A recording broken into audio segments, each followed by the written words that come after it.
కార్తీక మాసంలో పోలి స్వర్గం బూరెలు చేద్దామా మరి? కార్తీక మాసంలో భక్తితో సమర్పించిన ప్రతి నైవేద్యం దేవునికి ప్రియమైనదే కదా.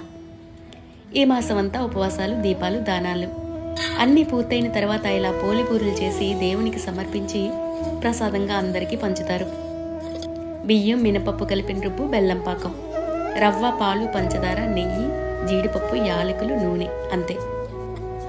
తయారు చేస్తూ మన మాట కూడా వినేద్దామా మరి?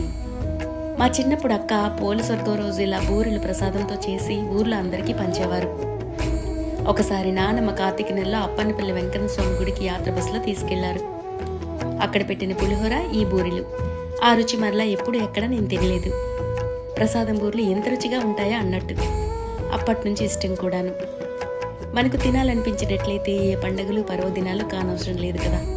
చక్కగా వండి తృప్తిగా ఇంటిల్లపాది వేడివేడిగా తినేయటమే మరి.